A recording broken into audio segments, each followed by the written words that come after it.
Pessoal, vamos falar sobre a situação na Ucrânia, o que aconteceu nas últimas horas na linha de frente. Ótimas notícias ali em Kherson. Os ucranianos continuaram avançando ainda mais rápido do que a gente noticiou ontem. Realmente impressionante o avanço deles ali. Vamos falar também sobre o tal do trem nuclear do Putin. Será que realmente isso é um risco? Será que estão entendendo direito o que isso significa? Vamos falar sobre isso. Esse é o nosso vídeo do dia 5 de outubro de 2022. A gente faz vídeos aqui sobre a guerra desde o primeiro dia. Tem uma playlist lá com todos eles para você assistir se você tiver curiosidade. Essas notícias foram sugeridas por Vota22, Gaspar e várias outras pessoas. Obrigado aí ao pessoal que sugeriu as notícias que a gente vai falar hoje. Obrigado a você que está assistindo o nosso vídeo. Se você gosta do nosso conteúdo, por favor, deixe o seu like e se inscreva aqui no canal, né? E pessoal, deixa eu deixar um aviso para vocês. Eu estou fazendo uma obra aqui em casa. Arrumei essa confusão para mim essa semana. Então, hoje e nos próximos dias, até o final da semana que vem, pode ser que meus vídeos atrasem, saiam fora do horário ou até que tenham um número menor. O vídeo da Ucrânia, para mim, é sagrado. Vai sair todo dia, nem que eu tenha que fazer ele à meia-noite. Mas os outros vídeos podem atrasar um pouquinho, podem sair fora do horário. Então, por favor, entendam que devido a esse acontecimento aqui em casa, vai ter gente fazendo obra, ou seja, vai ter barulho, eu não consigo gravar. Mas vamos às notícias, que as notícias são muito boas, né? Antes de mais nada, falar que houve algumas brigas aqui na fronteira em Kharkiv. Tá vendo? Os russos estão logo aqui em Belgorod, né? Então tentaram avançar aqui. Não é coisa séria, tá? Isso daqui. Tipicamente os russos fazem isso para testar as defesas ucranianas, para garantir que o exército ucraniano mantenha defesas nessa região. E lógico, um soldado que está aqui é um soldado a menos que está atuando nas outras frentes de batalha, né? Também teve tentativa de avanço russo aqui em Bakhmut, mas como a gente falou das outras vezes também foi isso, não conseguiram avançar muita coisa, e as poucas vezes que eles conseguem avançar algo, acabam sendo retornados pelos ucranianos, né? Então não teve grandes mudanças aqui. Houve sim alguns avanços aqui na região de Svatov, a gente vai falar sobre eles daqui a pouco, mas o grande interesse realmente é aqui em Kherson. Olha que lindo isso. Vocês lembram, há 2 dias atrás a gente falou sobre o avanço ucraniano que tinha tomado Zolota Balka e coisa e tal. Aí ontem a gente falou que eles já tinham chegado em Dudyshane e os russos tinham fugido para Milov. Eu confesso que eu não sei se a pronúncia dessa cidade é Mylov ou Milov, né? Deve ser Milov, mais provável, né? Enfim, os ucranianos já estão com Dudyshane agora conquistada, já está nas mãos dos ucranianos, e eles continuam avançando para cá, e o que a gente está vendo acontecer, ontem já havia algumas cidades aqui que haviam sido liberadas pelos ucranianos. E eu avisei, eu falei, olha só, os ucranianos certamente estão fazendo um movimento nessas 2 estradas aqui, ó. Isso vai cortar os russos nessa região. Os russos vão ter que recuar muito rapidamente. E foi isso que aconteceu ontem. Os russos perceberam que iam ficar presos nessa região aqui e saíram literalmente correndo para abandonar essas cidades todas aqui. Então foi uma festa de cidadezinha aqui. Essas cidades são cidades pequenas, tá, gente? Não é nada, é vilarejo no campo. Essa região aqui é uma região muito rural. Plantações de melancia, tem muita melancia aqui, mas no final das contas são pequenas cidadezinhas, pequenos vilarejos, mas foram todos eles abandonados pelos russos e os ucranianos continuaram avançando aqui, né? Então, por exemplo, aqui, Velika Oleksandrivka, que é essa cidade aqui, ó, é uma cidade um pouquinho maior, né, que as margens do rio Ingulets, foi uma das liberadas, e outra que eu achei importantíssima, aqui, ó, David Bridge é essa cidadezinha aqui, ó, é uma cidade pequena, mas que era a grande fortaleza das tropas russas na região. As tropas russas fizeram ali um grande centro de controle de tropas ali para justamente evitar. Porque vocês lembram, os ucranianos conseguiram atravessar o rio Ingulets aqui, eles já tinham uma parte aqui tomada ao sul desse riozinho que corre aqui. Embora esse rio aqui pareça pequeno no mapa, ele é um rio grande, não é um rio fácil de atravessar, não. Então os ucranianos já haviam criado uma cabeça de ponte aqui, já tinham uma área tomada dessa região, e aí justamente os russos colocaram uma concentração grande de tropas aqui para impedir que eles continuassem avançando para cá e assim contessem esse avanço ucraniano aqui, né? Só que aquilo que aconteceu, como eu falei para vocês, no momento que você tinha duas alternativas para abastecer as tropas aqui em David Bridge. Essa rota aqui, que já estava ameaçada pelos ucranianos já há bastante tempo. E a outra rota era essa outra estradinha que tem mais ao sul aqui, e depois você pegar uma estrada aqui subindo. E os ucranianos fizeram exatamente isso, estão avançando nessa estradinha aqui do sul e nessa estrada daqui, ou seja, você deixou esse pessoal todo aqui sem alternativa. Ou eles saem agora, ou eles ficam totalmente presos, não tinham para onde sair, e daí abandonaram também David Bridge. Impressionante essa vitória. Isso daqui é Starozília, que também foi libertada. Starozília é mais aqui.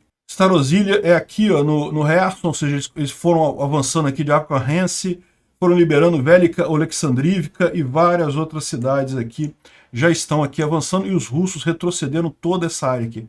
Gente, toda essa área que está marcada em escuro aqui, no cinza escuro ou azul, né? Isso tudo aqui estava na mão dos russos, tá? Os russos chegaram a avançar até aqui. Toda essa área aqui foi reconquistada pelos ucranianos. E essa área em claro aqui, embora ainda esteja marcada como em disputa, porque não há informação exatamente aonde está o limite ali entre as tropas russas e ucranianas, a maior parte dessa área já está com os ucranianos, né? Aqui, o Ukraine Frontlines avisando ontem, antes do ataque, falando, olha só, cruzem os dedos, porque agora a Ucrânia vai fazer o grande avanço lá em Kherson. E de fato fizeram, né? Estão avançando pelas duas estradas, como eu falei que fariam, pelas duas estradas, e aqui é Berislav. Berislav é onde vai se encontrar esse pessoal aqui. Berislav é uma cidade grande e vai ser uma cidade complicada de tomar, mas de qualquer forma vai ser a liberação completa de toda essa área aqui ao norte. Na verdade, a gente vai ver mais adiante, o que o pessoal está vendo é que os ucranianos podem continuar avançando mesmo depois de Berislav, porque a verdade é a seguinte, as tropas russas na região estão muito enfraquecidas. A ideia, que era a ideia ucraniana, a gente falou isso, que essa é a estratégia, deixar os russos presos ali, com o Dnipro cortado, né, as pontes inoperantes aqui no Dnipro, de forma que os russos, as tropas que estavam naquela região precisavam de 4.000 toneladas por dia de suprimento, munição, esse tipo de coisa. Os russos estavam conseguindo passar só 1.200, 1.300 por dia com esses ataques ucranianos. Resultado disso, muitas semanas dessa forma e os russos não têm mais condição nenhuma de lutar ali, né? O que a gente falou, vai acontecer um colapso, né? O que os russos estão dizendo é que eles estão recuando para reagrupar na retaguarda para depois fazer novamente uma ofensiva para avançar. É a mesma coisa que eles estão falando lá no leste, nós vamos falar sobre isso depois. Mas é aquele negócio, estou falando isso porque, né, para justificar essa recuada deles, esse recuo deles, então na expectativa dos novos conscritos, o pessoal que acabou de ser chamado lá no exército russo, esse pessoal vai sim fazer uma diferença, pode ter certeza que os russos vão ter mais força em algum tempo, mas eu acho muito pouco provável que façam diferença significativa, que os russos consigam mais adiante fazer contraofensivas de fato aqui, né? Bom, aqui tem um mapa feito pelo Ribar, que é aquele blogger russo, né? Repara que ele fala aqui que as tropas russas, as ucranianas já tomaram Dudchany, que é essa cidadezinha aqui, e os russos recuaram para Milov e continuam recuando, né? Continuam voltando dessa área toda aqui. Toda essa área aqui está sendo abandonada pelos russos em favor de posições mais na retaguarda, né? E a situação é bastante complicada. Olha só o que diz esse blogger russo, o Saponkov.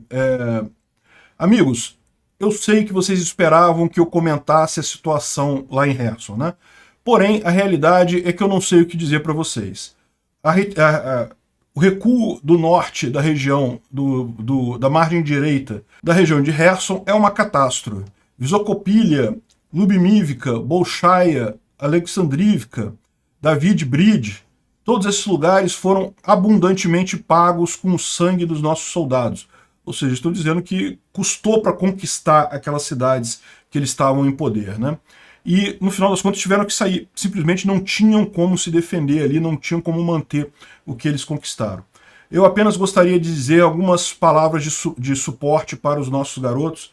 acreditamos em vocês, estamos orgulhosos de vocês, não prestem atenção a indivíduos que torcem por vocês, como se fosse um time de futebol russo.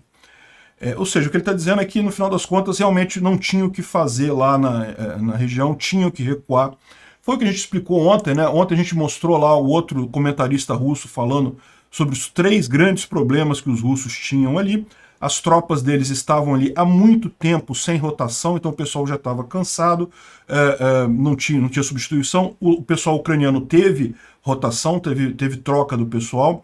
A questão de munição e suprimentos já haviam baixa há muito tempo. Os ucranianos atacaram com uma força muito grande, eram muitos ucranianos para os russos que tinham ali, e além disso tinha aquele truquezinho do tanque com escrito Z ou V, mas que era tanque ucraniano, que os ucranianos usaram à vontade nessa ofensiva, e isso pegou os russos de surpresa, né? A gente explicou essa estratégia dos tanques com indicação russa, mas que são ucranianos, no vídeo de ontem. Se tiver curiosidade, dá uma olhada lá. Bom, aqui o Dr. Mike Martin está explicando por que ele acha que os russos não vão ter alternativa a não ser recuar até o rio Ingulets, que é esse rio aqui. Ou seja, tá vendo esse rio aqui? O que ele está dizendo é o seguinte: Berislav não vai conseguir segurar as tropas ucranianas aqui, os ucranianos vão continuar avançando nesse ritmo que eles avançaram. Repare que realmente foi um avanço constante, eles num dia tomaram até aqui, no outro dia tomaram até aqui, provavelmente hoje, mais tarde, já vão ter tomado Milov aqui. Os russos não têm como parar essa contraofensiva ucraniana, porque não tem nenhum obstáculo natural aqui. Esses riozinhos aqui, eles são rios largos, mas são curtos, então os ucranianos podem simplesmente contornar pelo norte esses rios aqui, né? Não tem diferença muito grande nesse caso. O único rio que poderia oferecer uma barreira natural que os russos conseguiriam segurar nesse avanço seria justamente o Ingulets, que é esse rio maior aqui. O problema todo é, se os russos recuarem até o Ingulets, onde eles conseguiriam fazer uma posição defensiva um pouco mais forte, com a ajuda do próprio rio, eles estariam abandonando toda essa região, inclusive a represa de Nova Kakhovka. Que daí, para os ucranianos atravessarem aqui e iniciarem um ataque nessa região, seria algo extremamente crítico para os russos.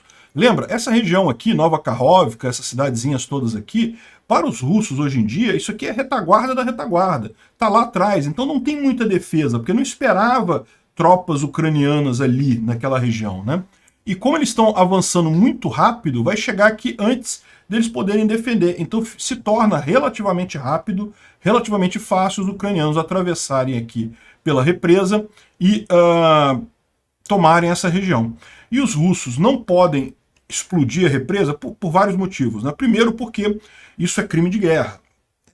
O russo não vai se importar muito com isso, né? A verdade é essa. Mas tem um problema sim, porque se explodir essa represa aqui, vai alagar todas essas cidades aqui para baixo, principalmente Kherson.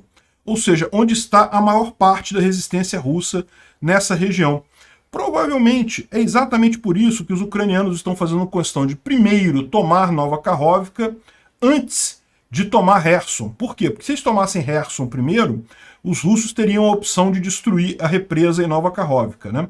De novo, destruir represa em guerra é contra as regras acordadas lá da Convenção de Genebra e coisa e tal. Mas a gente sabe que os russos não ligam muito para esse tipo de coisa. Então, daí, provavelmente, essa escolha dos ucranianos, ao invés de começar a guerra por aqui, tentando tomar Kherson de cara, começaram por aqui, forçando os russos a saírem para a margem oeste do Ingulets, né, desse riozinho que tem aqui. E ele coloca uma outra observação, que no momento que os ucranianos tiverem esse controle aqui, porque na verdade, na represa, ainda é o lugar em que os russos conseguem passar mais coisa por ali em termos de suprimento para as tropas aqui, né? Se hoje eles conseguem passar 1.200, 1.300 toneladas por dia pela represa, vai ficar muito pior quando os ucranianos tomarem a represa. Se os russos continuarem fugindo para cá, aqui na região de Kherson em si, que tem aquela ponte de Antonivka, a ponte, você viu, está danificada pra caramba e coisa e tal, mas ainda estava de pé. Os russos, de tempos em tempos, botavam chapa de metal, faziam um conserto meia boca ali, dá para passar caminhão, desde que não seja veículo muito pesado, dá para passar ali, né? Só para complementar, esse outro analista militar também, o Thomas Tiner, fala basicamente a mesma coisa sobre o avanço e fala exatamente que quando eles tiverem tomado Nova Kakhovka, provavelmente eles vão destruir totalmente a ponte de Antonivka para impedir a passagem de caminhões aqui na ponte, né? Repara que lá em Nova Kakhovka eles ainda conseguem passar, é difícil, mas conseguem passar. No resto, só com barcaça e coisa e tal. Por hora, essas regiões aqui estão fora do alcance de obuses comuns. Obuses do M777 não consegue chegar nem em Nova Kakhovka, nem em Kherson. Mas, do jeito que os ucranianos estão avançando aqui, muito rapidamente, isso daqui vai ficar, ambas as posições vão ficar suscetíveis de serem atingidas por obuses, né? Então ele fala aqui que o pessoal vai chegar para cá, os russos não vão ter alternativa a não ser se esconder do lado de cá do Ingulets, e no final das contas vai chegar numa situação como essa daqui, em que Nova Kakhovka vai estar nas mãos dos ucranianos, então os russos não conseguem usar mais. E aqui, ó, repara como é que não vai ter mais como eles defenderem a ponte, porque até obuses podem destruir a ponte aqui com muita facilidade, né?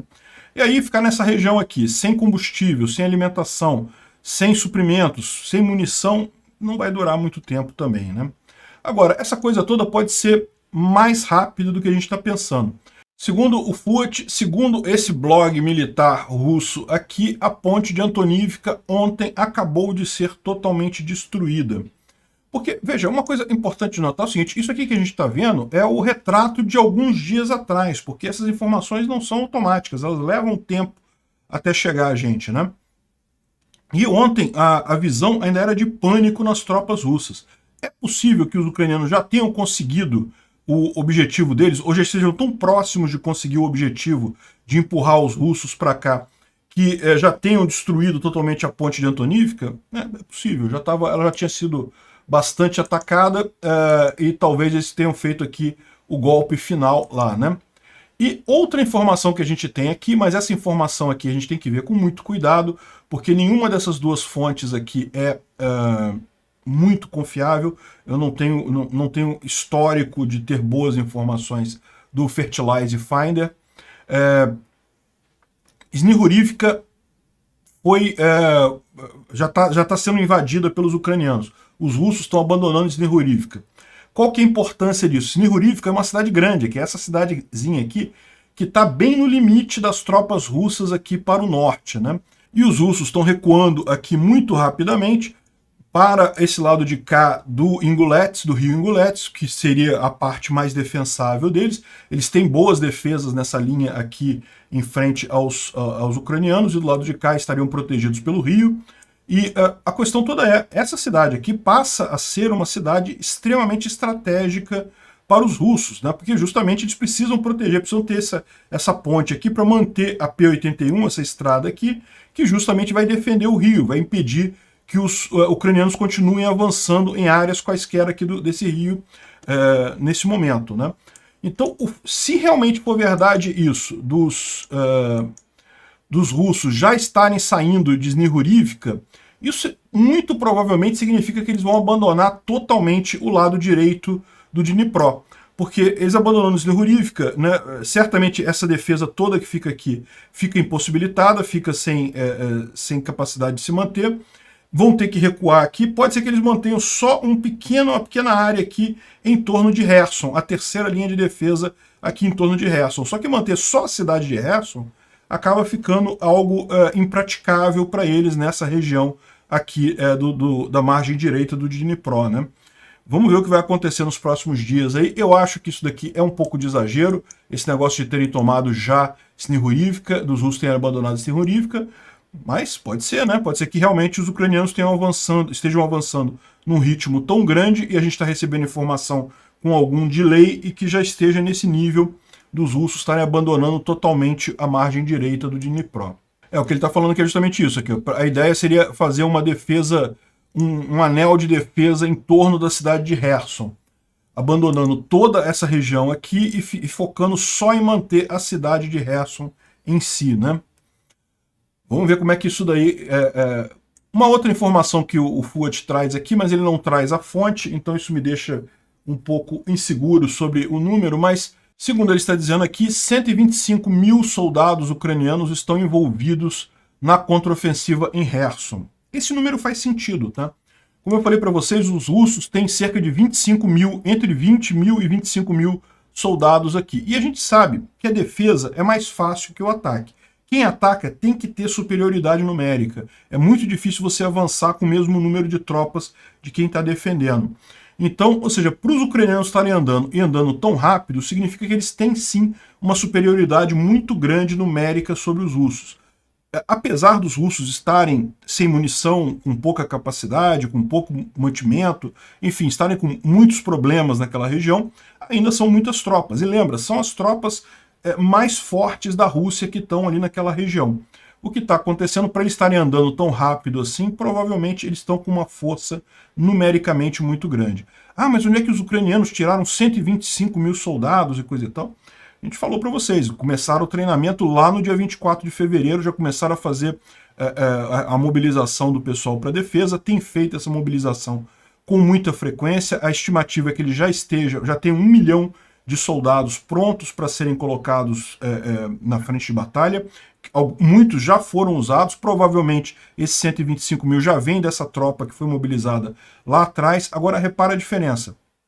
Eles vêm treinando, os ucranianos vêm treinando essa tropa desde o dia 24 de fevereiro. Então é um pessoal que já tem uma certa capacidade de batalha, já está mais bem treinado, e além disso os ucranianos pouparam seus melhores comandantes e coisa e tal, justamente para manter essa tropa, para ter essa tropa operacional agora, né? Os russos estão fazendo a mobilização agora. Se eles forem treinar adequadamente essa tropa, a gente está falando que isso provavelmente vai ficar pronto para o verão do ano que vem. Vai ser lá na primavera, verão de 2023. O Putin, politicamente, ele não suporta esse tempo todo. Então esse é o problema que os russos têm. A outra opção é eles não treinarem as tropas adequadamente, mandarem de uma vez para a Ucrânia, mas aí essas tropas vão ser de muito pouco uso. Não estou dizendo que não vão fazer diferença. Esperem sim que daqui a umas 2 semanas, 3 semanas, quando começarem a chegar essas tropas mal treinadas na linha de frente, vai haver algum recuo ucraniano, vai haver algum avanço russo. A questão é o tamanho. Eu acho que vai ser muito pequeno, acho que vai fazer muito pouca diferença no final das contas, mas vamos aguardar para ver, né? Enfim, 125 mil soldados me parece um número razoável, 5 vezes o que tem ali na região de Kherson. Isso explicaria por que eles estão conseguindo avançar tão rápido, né, nesse negócio. E, bom, a gente falou um bocado sobre a região de Kherson, vamos falar um pouco também sobre Svatov lá do outro lado, né? Svatov é a outra frente ucraniana que tem aqui. Svatov é essa cidade que está ainda controlada pelos russos aqui, mas que muito provavelmente vai ser o próximo alvo dos ucranianos para continuar a expansão deles aqui no norte, né?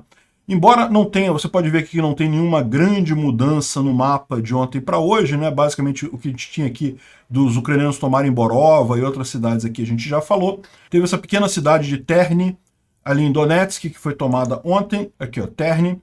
Então houve algum avanço aqui já na margem esquerda do Zerebets, que é aquele segundo rio que os ucranianos ultrapassaram, né? Eles ultrapassaram aqui o rio Oskil, continuaram, agora o Zerebets, esse outro rio aqui também já foi ultrapassado pelos ucranianos, e o próximo rio é esse aqui de Kremina, que é o Krarahika, né? Esse aqui vai ser o próximo rio que os russos vão tentar usar como defesa, né? De novo, a gente não teve muita informação aqui sobre avanços ucranianos de ontem para hoje, o que não quer dizer que não tenha acontecido, né? Mas é possível também que eles estejam fazendo aquela consolidação aqui dessas áreas novas todas que eles conquistaram. Evidentemente é importante fazer esse tipo de coisa também. Vamos ver o acompanhamento disso nos próximos dias, né? Mas tem uma informação aqui de um guerreiro, de um soldado russo em Svatov, descrevendo a situação na cidade, né? Ele diz que a maior parte dos civis saíram da cidade e que os russos estão fazendo um triângulo, Svatov, Starobisk e Kremina. O que seria isso? Svatov, essa cidade aqui, Kremina, essa cidade aqui, Starobilsk é essa cidade aqui. Eles estão, segundo diz aquele soldado, eles estão preparando um triângulo aqui com tropas reforçadas e coisa e tal, de onde eles pretendem também, quando chegarem os novos conscritos, lançar novamente a ofensiva em direção a essas áreas que foram conquistadas pelos ucranianos. Vão conseguir fazer isso? Como eu já disse, a mesma resposta lá de Kherson. Eu acho que não. Podem conseguir avançar alguma coisa? Podem conseguir algum sucesso pontual? Podem. Vão conseguir um sucesso muito grande? Não, não vão. Os soldados russos estão mal treinados, mal equipados, falta liderança, falta propósito. A comunicação russa já está uma bagunça danada, como a gente falou ontem, né, com briga entre comandantes e tropas diferentes, um botando a culpa no outro. A situação não está boa, mas esse é o plano deles. Ele fala aqui, ó, Svatov agora, 70% da população deixou a cidade, não há pânico, mas as pessoas que ficaram estão bastante tensas. Eles não querem falar na câmera com medo de mostrar suas faces sem a certeza do futuro, né? Mas, julgando pelas suas histórias, os locais decidiram não negligenciar as recomendações para a saída de lá, né? A estrada entre Starobilsk e Svatov, né, está sob nosso controle absoluto e é segura. A estrada para Kremina também está controlada por nós, mas existe risco de ações militares e bombardeios ucranianos, né? O que ele está falando aqui? A estrada de Svatov para Starobilsk, essa estrada aqui, ainda está plenamente em controle dos russos, faz sentido, mas essa estrada aqui, que é aquela P-66, que está indo para Kremina, essa não está tão segura assim não, né? Ainda se consegue usar, ainda está no controle dos russos, mas está sob bombardeio ucraniano. Ele fala que os ucranianos estão a cerca de 20 quilômetros de Svatov, ou seja, ainda não estão na porta da cidade. Isso meio que bate com o que está aqui, né? 20 quilômetros deve dar realmente alguma coisa por aqui, assim. E ele fala que estão reunindo e retraindo, né, no triângulo, né, como a gente falou, Kremina, Starobilsk, Svatov, e que o comando disse que nos próximos dias bombardeio de alto calibre vai começar nas concentrações de tropas ucranianas e isso será seguido pela nossa ofensiva. Eu enfatizo, essa informação não das palavras dos soldados, é difícil saber da certeza de quão certo é essa informação, mas por enquanto os soldados caracterizam essa retirada, né, esse recuo, como tático. Ou seja, o que quer dizer isso? Quer dizer que é algo temporário, eles estão retornando, mas não entregando o território, eles pretendem avançar. Segundo ele está dizendo, nos próximos dias. Vamos ver, eu acho pouco provável. E tem uma última avaliação aqui do Dr. Mike Martin, em que ele fala uma coisa que eu acho bem interessante, né? Esse mapa aqui ele fez já há bastante tempo. Ele falou isso aqui lá no meados de agosto, né? Que na verdade os ucranianos iam fazer primeiro uma ofensiva aqui, depois outra aqui, mas aqui ia acabar com a guerra mesmo, é a terceira que vai ser aqui, né? Vamos ver se isso é verdade, né? Realmente, eles estão fazendo a ofensiva aqui no leste, fizeram a ofensiva aqui em Kherson, está avançando rápido agora, e eventualmente, a gente já falou, existem muitas tropas ucranianas concentradas ali na região de Zaporizhia. Em algum momento essas tropas vão avançar. Quando é que isso vai acontecer? Ninguém sabe, e os ucranianos não querem que ninguém discuta isso, porque, pelo visto, né, estão fazendo silêncio sobre isso, não se fala nada. O Instituto para Estudo da Guerra ressalta esse avanço ucraniano ali na região de Kherson, né, realmente uma coisa impressionante, o tanto quanto conseguiram avançar e forçaram os russos a retrair em direção à cidade de Kherson e continuam a empurrar, né? Eles falam também sobre o problema da mobilização do Putin, como isso está mexendo com as forças políticas lá na região da Rússia, porque de um lado tem os nacionalistas que acham que tem que obrigar todo mundo a servir, coisa e tal, de outro lado tem os políticos russos que sabem que a população não gosta disso, então começam a se sentir ameaçados por essa mobilização. O Putin está realmente andando em gelo fino ali, né? Eles falam de novo sobre aquela questão da briga entre o Kadyrov e o Prigozhin, que acabou gerando, quer dizer, na verdade, o Kadyrov e o Prigozhin brigando contra o exército russo, né, contra o Lapin, que é um general do exército russo, e isso acabou gerando uma briga entre os Siloviki, né, que são os poderosos russos lá, a galera próxima do Putin ali, né, não são os oligarcas, tá, gente? Os oligarcas tipicamente perderam força lá na Rússia desde a subida do Putin ao poder. Ele botou uns caras, uns amigos dele ali, que são os Siloviki.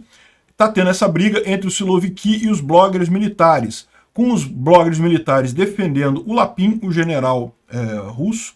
Como a gente falou, no meu ponto de vista, realmente parece que tem razão esse pessoal. O Lapin foi chamado a ajudar um problema que estava acontecendo fora da área dele, e está sendo acusado de ter mandado poucas tropas, ou não ter mandado tropas tarde demais, mas o problema não era dele, o problema era do outro general, né?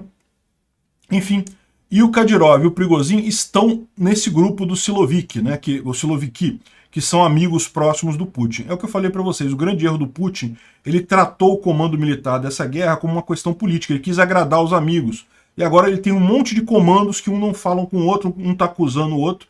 Enfim, criou-se um problema muito sério ali, né? Ou seja, está acontecendo uma série de fraturas na própria comunidade dos bloggers militares russos. E você pode falar assim, poxa, mas quem que se importa, né? Os bloggers militares não mandam em ninguém, não fazem nada. A questão toda é essa. Muita gente, inclusive na Rússia, acompanha esses bloggers, então fica sabendo as notícias através deles. No momento que eles começam a acusar ou apontar problemas, ou dizer que foi culpa de fulano, culpa de Beltrano, começa a se criar um clima realmente de perdedor, né? Ou seja, é o que acontece com quem perde uma guerra. Começa essa busca de quem tá errado, quem foi o culpado e coisa e tal. A gente sabe que o culpado último foi o Putin, foram as decisões idiotas dele que levaram a essa guerra e a esse problema todo militar que eles estão sofrendo. Mas o Putin em si vai tentar se manter lá em cima, vai acabar tendo essa briga entre os generais deles lá, né? E é o que ele fala aqui, ó, a fragmentação desse espaço de informação pode sim ter impactos domésticos significativos, pode afetar a estabilidade do regime do Putin, é o que estamos todos torcendo, né? Olha só, agora os Kadyrovitas começaram a ameaçar a juventude russa. Por quê?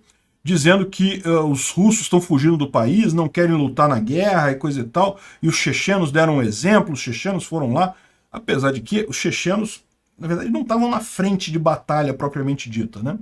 Mas enfim, repara como é que está começando a causar rusga isso daí, né? Ao causar confusão isso daí.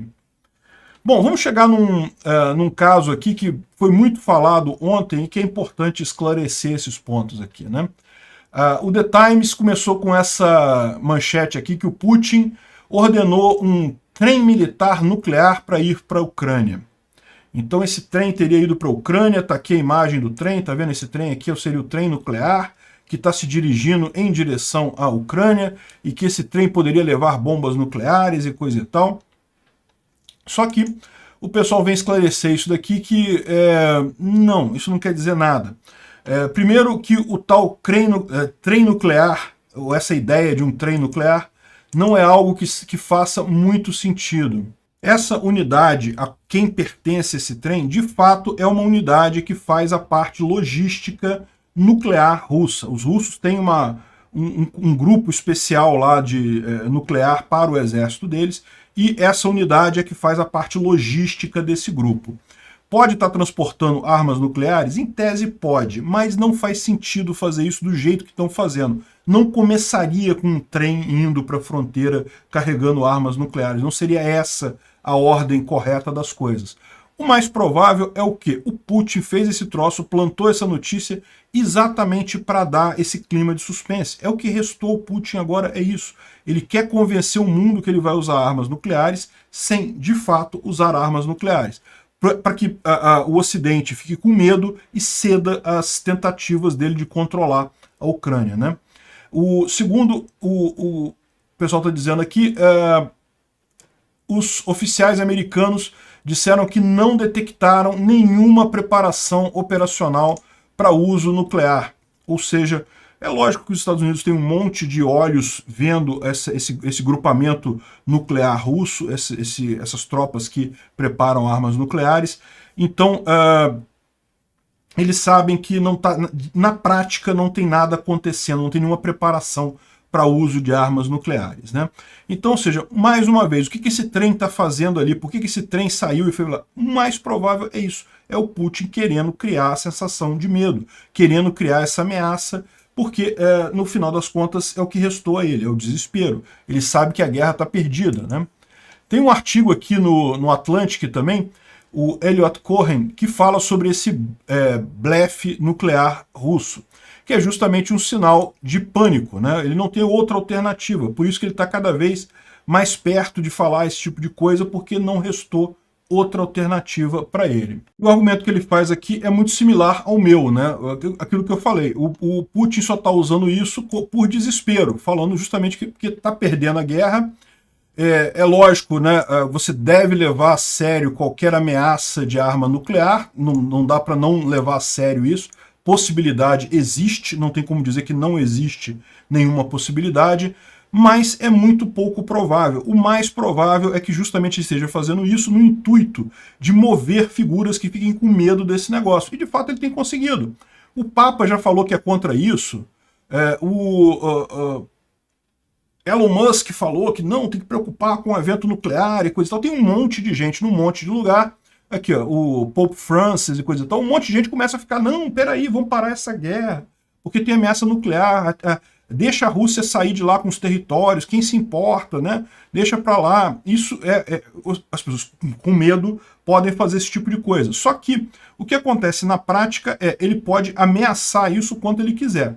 Na prática, usar bomba nuclear seria a pior alternativa possível. Por quê? Ao contrário do que muita gente pensa, sim, o Ocidente teria que responder. Pelo motivo simples de que se o Ocidente não responder, todos os tratados de não proliferação nuclear vão virar lixo. Qual país que vai aceitar agora não ter bomba atômica se isso for o caso? Para pensar. A Ucrânia aceitou o tratado de não proliferação nuclear em troca da proteção do Ocidente e da própria Rússia. Né, foi o tratado que eles assinaram. A Rússia já rompeu. Se o Ocidente romper também, vai ficar claro para todo mundo, Brasil inclusive, que esses tratados de proliferação nuclear são bolota, não servem para nada. Então, os Estados Unidos eles não têm opção, eles têm que agir contra a Rússia. Então, se a Rússia iniciar um ataque contra a Ucrânia, vai ter resposta americana sim. Pode não ser resposta nuclear, pode ser uma resposta convencional, mas vai ser igualmente devastadora para o exército russo, para as tropas russas, né? O Kiev Post coloca aqui que o potencial para o Vladimir Putin usar armas nucleares na Ucrânia deve ser tomado seriamente. E é o que eu falo, sim, deve ser tomado seriamente, mas deve ser tomado seriamente no contexto que está se vendo. Não há preparação efetiva para uso. Tudo que o Putin está fazendo é joguinho para tentar. Pegou o submarino Belgorod, que é um submarino que tem mísseis nucleares, e colocou num campo de teste não sei aonde, moveu o trem nuclear dele. Por que ele está fazendo isso agora? O que ele está fazendo? Ele está preparando um ataque nuclear? Não, ele está desesperado, porque ele está perdendo a guerra na Ucrânia muito rápido, e ele sabe que tem que fazer alguma coisa. A única alternativa que ele tem é convencer o Ocidente a abandonar a Ucrânia, né? Mas isso não parece estar dando muito certo, não. Ontem foi aprovado mais um pacote de apoio dos Estados Unidos para a Ucrânia, com mais 4 HIMARS. Lembra? Outro dia a gente falou de 18 HIMARS indo para a Ucrânia, né? Pois é, aqui já são mais 4, além daqueles 18, né? Mais um monte de obuses, munição de artilharia, enfim, mais um monte de coisa aqui. Inclusive, um tipo de foguete para o HIMARS que tem aquelas munição fragmentar. Que o foguete ele vai, quando está chegando perto do alvo, ele explode sozinho e solta um monte de pequenos fragmentos, que isso é ótimo para limpar uma área de soldados, por exemplo, uma posição defensiva das tropas inimigas, né? Mas um monte de ajuda militar está chegando lá para a Ucrânia, né?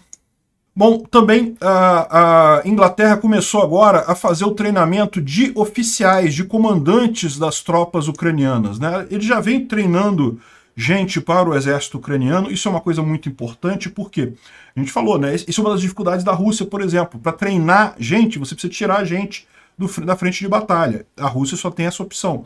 A Ucrânia não, pode mandar o pessoal para outros países aliados, onde eles serão treinados. E aí, nesse caso, é até melhor, porque são treinados na Inglaterra, já com as técnicas da OTAN, já com o armamento da OTAN. Então, tudo leva a crer que vão sair de lá já com a mentalidade da OTAN, né? E por falar em OTAN, o pedido da Ucrânia para entrar na OTAN foi aceito pelo escritório da OTAN. Como a gente falou, não esperem que isso vá acontecer agora. Ainda tem que ser aprovado por todos os países membros, então não vai acontecer agora isso, mas é aquilo que a gente falou, né? A OTAN vai guardar isso na manga, para caso o Putin faça um ataque nuclear ou alguma coisa desesperada, eles vão pegar essa cartinha na manga e vão falar, olha só, a Ucrânia acabou de entrar para a OTAN.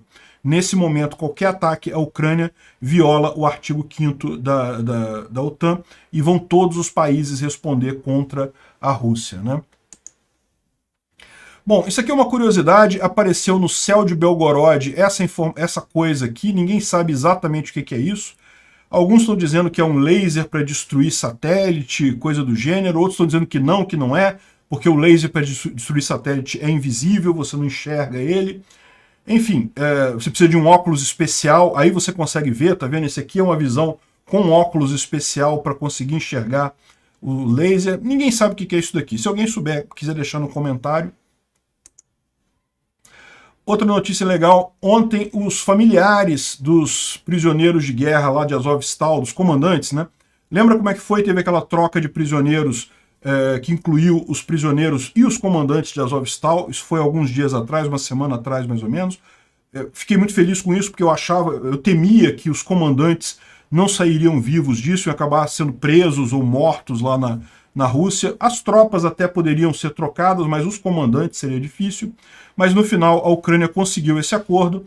A única questão é que eles precisam ficar na Turquia. Eles estão como hóspedes na Turquia até o final da guerra. Eles têm que ficar lá até o final da guerra. Mas isso não impede os familiares deles de irem da Ucrânia até a Turquia para visitá-los. E foi o que aconteceu. Foi lá uma tropa de gente, mulheres, filhos e coisa e tal do pessoal visitar eles lá na Turquia, né? Receberam também prêmios, né, de medalhas de honra e coisa e tal. E uma grande surpresa, a Ucrânia vai se juntar a Portugal e Espanha na candidatura ao Mundial de 2030. Pode ser que a gente tenha uma Copa do Mundo na Ucrânia, olha que beleza.